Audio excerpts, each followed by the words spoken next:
Bienvenidos a una nueva semana en Agenda Económica PM, acá en CNN Chile. También saludo a quienes nos escuchan a través de la señal online de CNN Chile Radio. Esta semana también es la última para que se apruebe el presupuesto público para 2025. La semana pasada lo aprobó el Senado, pero como hubo cambios respecto a lo que decidió la Cámara de Diputados, bueno, vuelve a la Cámara de Diputados para su tercer trámite. Todo apunta a que como habrá nuevos cambios, todos se saben que en una comisión mixta, como les decía, por ley, esto tiene que estar aprobado a más tardar esta semana. Todos los detalles de este nuevo trámite lo tiene Francisca Cárdenas desde el Congreso. Hola, ¿cómo estás? Muy buenas tardes y una semana clave para la Ley de Presupuestos 2025, luego de lo que fue esta extensa tramitación, debate también y votación en el Senado durante la semana pasada por parte de la Cámara Alta, que duró hasta la madrugada del viernes por parte de los senadores. Las últimas partidas que se votaron fueron educación, cultura también, los recursos para el INDH. Justamente son esas indicaciones las más polémicas, las más debatidas y criticadas por parte de los diputados, también de los senadores, que se van a discutir durante esta jornada en la sala de la Cámara de Diputados, que tiene que ratificar lo que fue aprobado durante la semana pasada por los senadores. Lo que no se ratifique, es decir, lo que se rechace por parte de los diputados durante esta jornada, pasa directamente a una comisión mixta que van a integrar tanto los senadores como también los diputados mañana. ¿Qué temas podrían peligrar durante esta jornada? Los recursos para el INDH, el Instituto Nacional de Derechos Humanos, que si bien se repusieron esos recursos en el Senado la semana pasada, de todas maneras la oposición va a buscar llevarlo a la mixta. También los SLEP, Servicios Locales de Educación Pública, y por otro lado temáticas relacionadas a la Subsecretaría del Interior, como por ejemplo los gastos reservados. Escuchemos entonces lo que dijo la presidenta de la Cámara de Diputados. El proceso de votación que viene ahora es que todas aquellas votaciones separadas de las modificaciones del Senado se realizan de esa manera, separadamente. Si hay diferencias con el Senado, procederíamos a constituir una comisión mixta el día de mañana. Y eso significaría que el día miércoles, en el total del tiempo de 1 hora 30 minutos repartidas o distribuidas proporcionalmente, daríamos discusión al resultado de la mixta. Esos son los pasos que quedan, así que estamos expectantes a lo que resulte de la votación del día de hoy. El presupuesto en general viene bastante en muy buen pie. Hubo acuerdos en el Senado.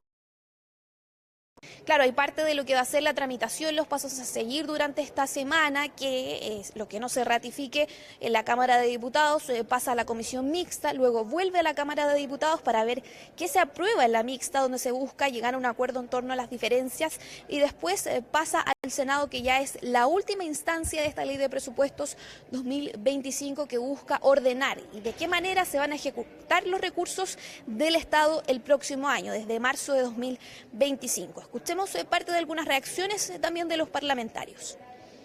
Si cualquier chileno se pregunta que le van a entregar más plata a un gobierno que ha demostrado permanentemente ser ineficiente en materia de salud, en materia de seguridad y en materia de educación, probablemente muchos chilenos dirían ni un peso más al gobierno del presidente Boric, a un gobierno fracasado. Por supuesto que el programa de acompañamiento de identidad de género y el Instituto Nacional de Derechos Humanos son una muestra de la ideología de un gobierno fracasado, de un gobierno que finalmente no pone por delante las necesidades de los chilenos. Nosotros lo que nos preocupa es que en materia de educación se mantengan los principios de los acuerdos llegados, es decir, recursos para los SLEP para que efectivamente puedan funcionar, porque si no vamos a tener letra muerta. Independiente de las posiciones ideológicas que se puedan tener, es defender que los niños, niñas y también los jóvenes en general se puedan educar, y para eso la educación pública debe funcionar y eso requiere recursos públicos.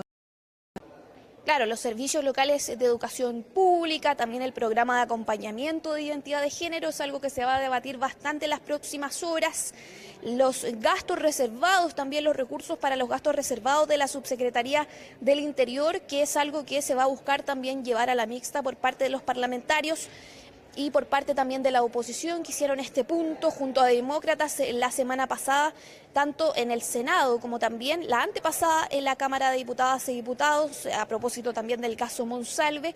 Y por otro lado también varias indicaciones en materia de educación. Hay una también de inmigración también, que indica y que establece que se tiene que priorizar a chilenos y también a extranjeros regulares por sobre migrantes irregulares en la atención de salud pública. Hay varias indicaciones en materia de salud que es clave también en este presupuesto 2025 que se van a debatir en las próximas horas. Pero esta semana es clave y es hasta total despacho esta ley de presupuestos 2025, así que nos vamos a quedar atentos a eso, por supuesto, y también a la última instancia que es el Senado.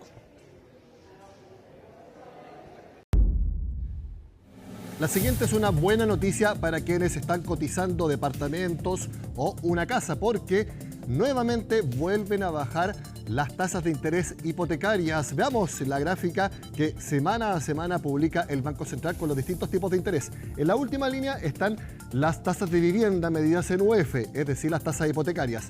Y fíjense en las últimas 2 semanas medidas, que son las primeras de noviembre, 4,41 y la última medición 4,40% de promedio. Esta es una buena noticia porque recordemos que durante mucho tiempo las tasas hipotecarias estuvieron fijas en 5%. Ahora, no significa que esta tendencia se vaya a mantener, que poco a poco vaya a acercarse al 4% y luego más abajo que eso.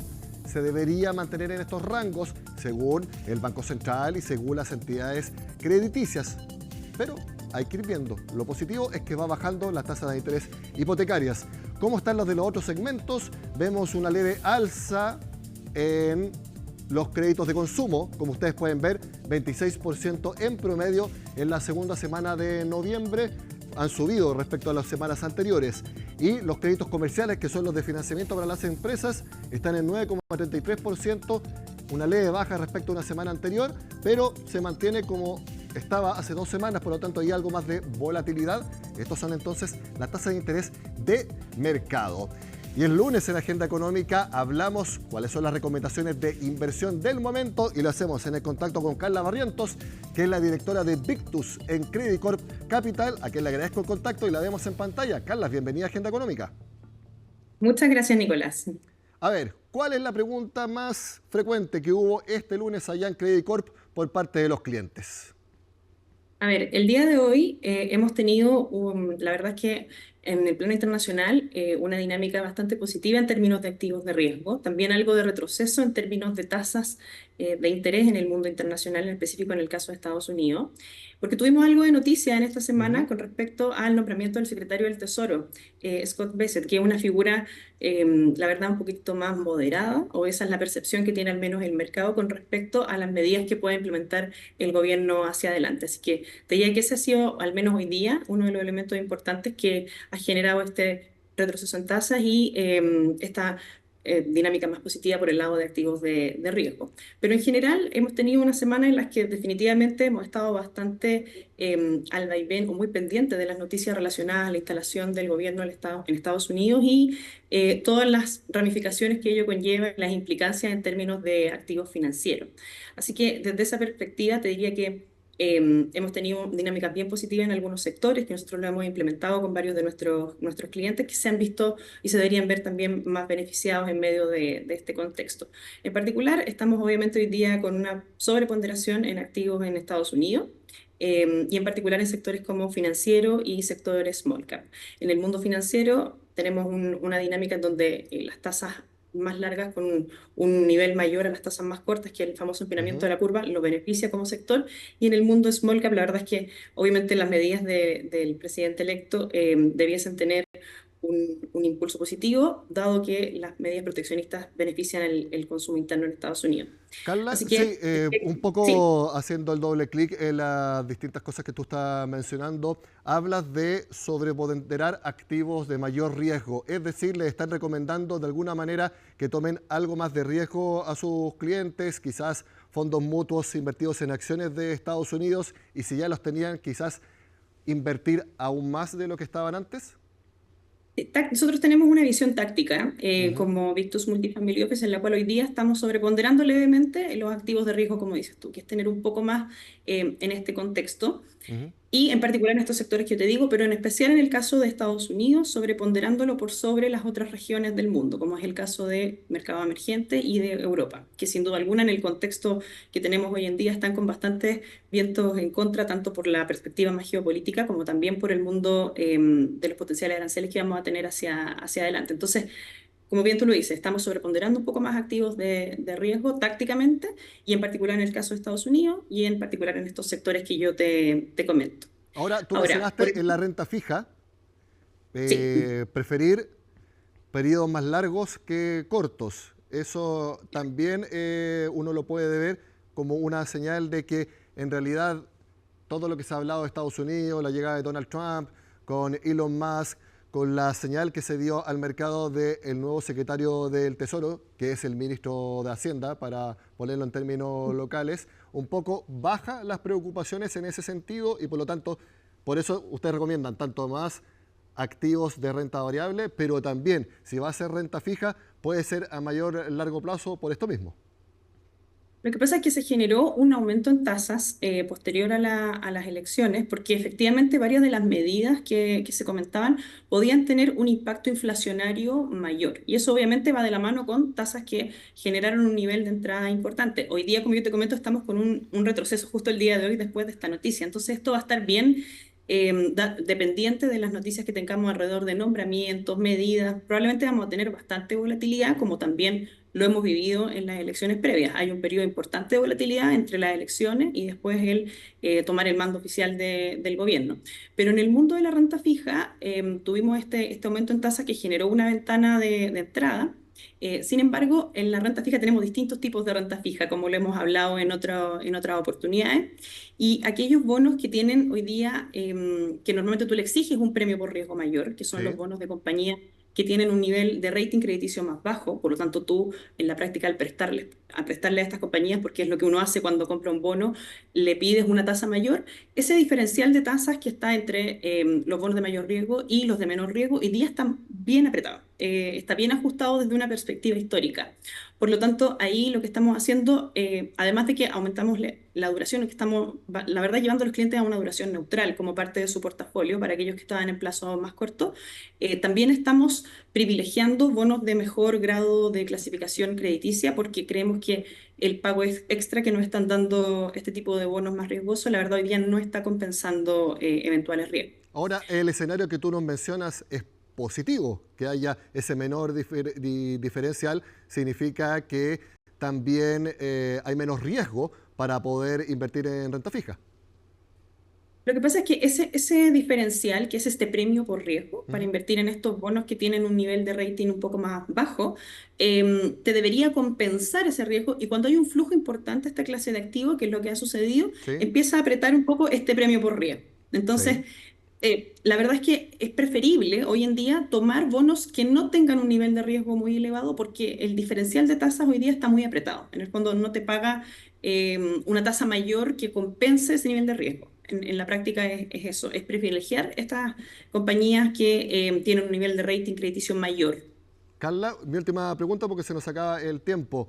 Vemos también una caída en el dólar luego de la nominación del secretario del Tesoro en Estados Unidos. ¿Eso también debiéramos verlo como algo puntual con esta nominación o nuevamente están bajando un poco la incerteza allá y eso hace que el precio del dólar también se vaya moderando de una manera un poco más de tendencia?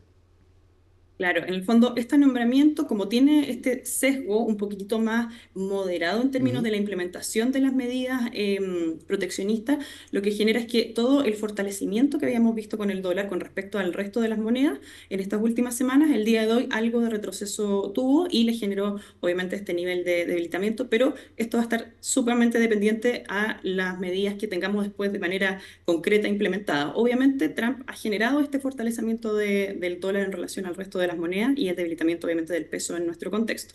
Carla, mi última pregunta, y esto es simplemente como una sensación. ¿Los clientes están preguntando principalmente por fenómenos internacionales, como lo que nos estamos mencionando de Estados Unidos, o hay preguntas de fenómenos locales? Quizás no tanto la elección de gobernadores en su segunda vuelta, porque eso ahora viene específica, pero ¿por dónde están yendo las preguntas de fenómenos de los clientes, de afuera o internamente?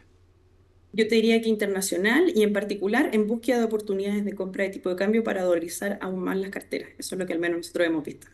Carla Barrientos, directora de Victus, que es el Family Office de Credit Corp Capital. Muchas gracias por estar con nosotros en Agenda Económica. Muchas gracias a ti nuevamente por la invitación, Nicolás.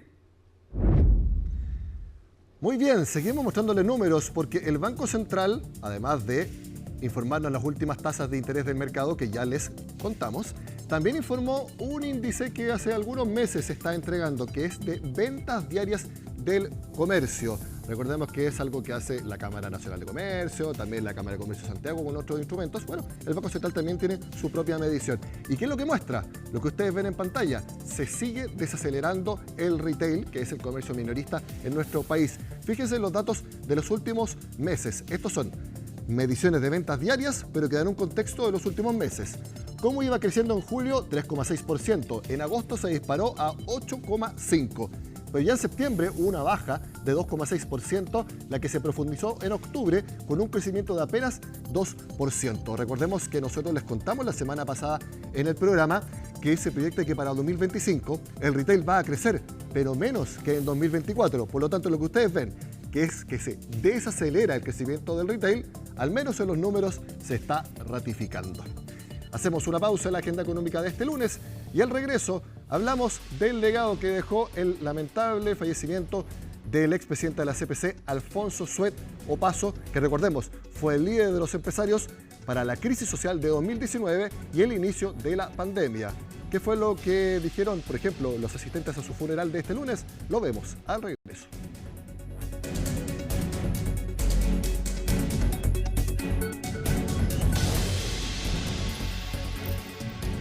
Mientras en todo el país se realizaban las elecciones de la segunda vuelta de los gobernadores, el mundo empresarial y económico de nuestro país lamentaba la muerte del expresidente de la CPC y también ligado toda su vida a el grupo Forus, me refiero a Alfonso Suet Opaso, quien a sus 56 años dejó un importante legado, sobre todo cuando lideró la CPC en plena crisis social y también el inicio de la pandemia.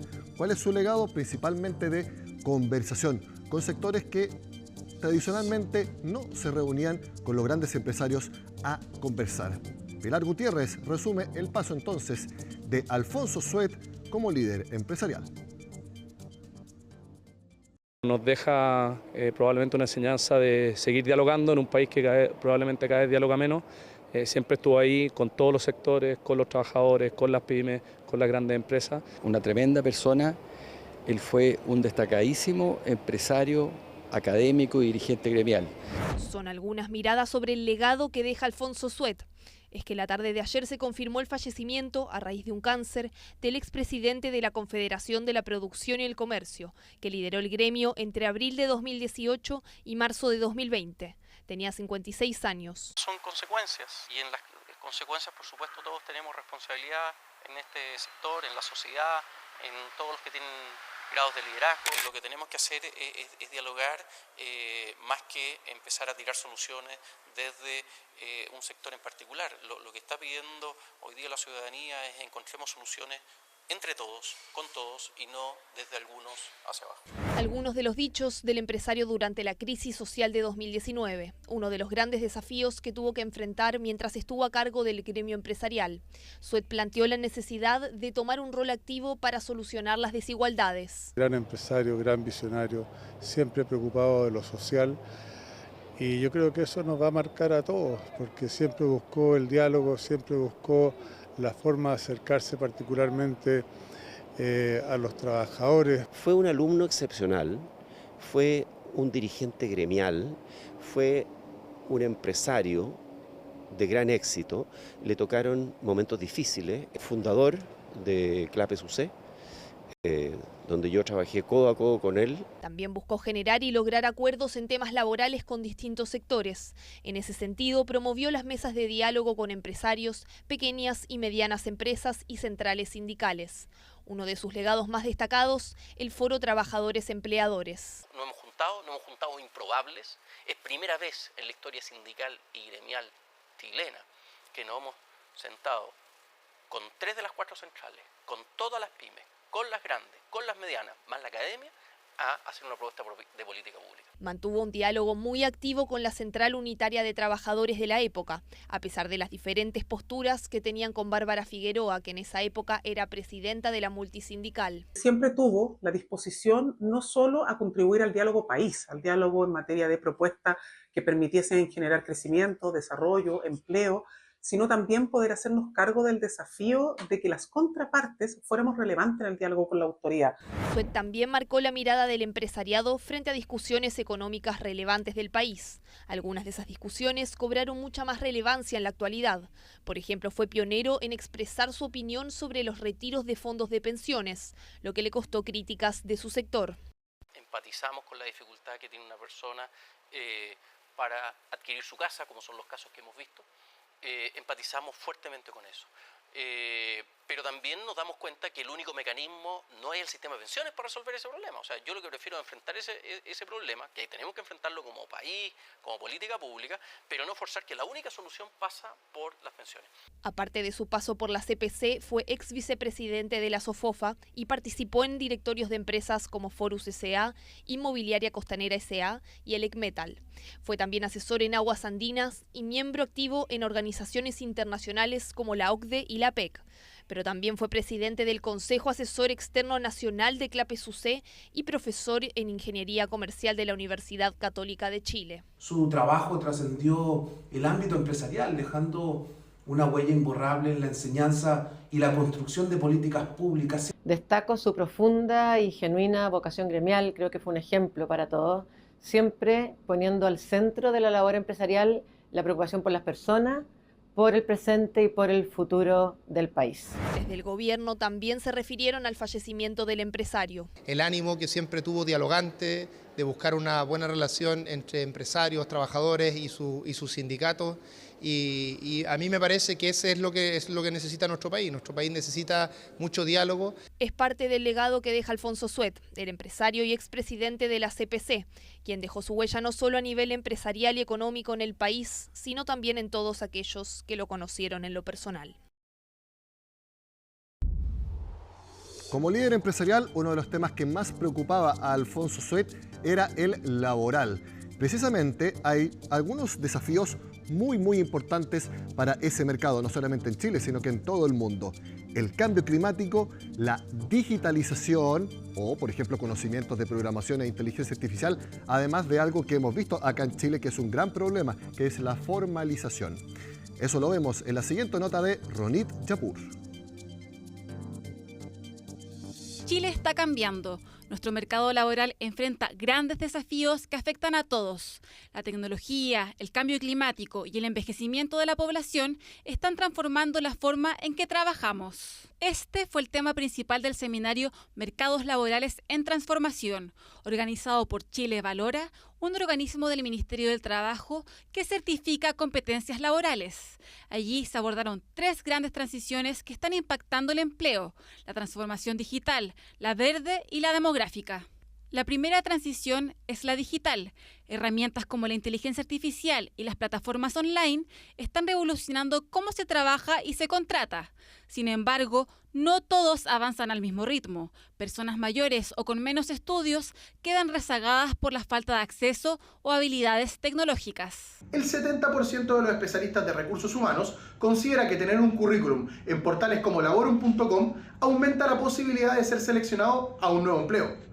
El uso de la tecnología es una herramienta elemental a la hora de buscar trabajo y talentos. La segunda transición es la verde, impulsada por el cambio climático. Sectores como las energías renovables están generando nuevos empleos, mientras que algunos trabajos tradicionales comienzan a desaparecer. La idea es recoger experiencias de distintos países para prepararnos y poder reconvertir fuerza de trabajo productiva y con eso mitigar eventuales pérdidas de empleo y, por cierto, también tratar de generar nuevas fuentes de trabajo asociadas particularmente a algo en lo cual nuestro país es muy virtuoso, que es el uso de energía limpia. El tercer cambio es la demografía. Para 2050, 1 de cada 3 chilenos tendrá más de 65 años. Esto exige adaptar el mercado laboral para incluir a adultos mayores y aprovechar su experiencia. Hoy día nos encontramos en una realidad en que las personas tienen, muchas de ellas, una experiencia laboral de largos años y que no han estudiado. ya lo han aprendido en la Universidad de la Vida. Y hoy día la certificación de competencia, el perfil que nosotros levantamos con las empresas es lo que necesita el mercado laboral para formalizar este trabajo. Entonces, hoy día, ejemplo, aquí el maestro que es instalador eléctrico que nosotros buscamos en nuestras casas, certificado por Chile Valora con estas competencias, conocimientos y habilidades, la SEC, la Superintendencia de Electricidad y Combustible, le otorga la credencial SEC de manera automática, porque la evaluación de esas competencias realizada por el Estado de Chile, por Chile Valora, asegura que esa persona tiene las competencias, conocimientos y habilidades que hoy día necesitamos. Además, hay otro desafío, la informalidad laboral. Según el INE, el 27% de los trabajadores en Chile no tienen contratos formales, lo que afecta especialmente a sectores como el comercio y la enseñanza. Reducir esta cifra pasa por certificar y capacitar a más personas para avanzar hacia un empleo más estable y digno. El futuro del trabajo en Chile ya está aquí. La capacitación y la adaptación son claves para enfrentar estos cambios y construir un mercado laboral más inclusivo y sostenible. Con ese diagnóstico de los desafíos del mercado laboral terminamos la agenda económica de este lunes. Sigan con nosotros acá en CNN Chile.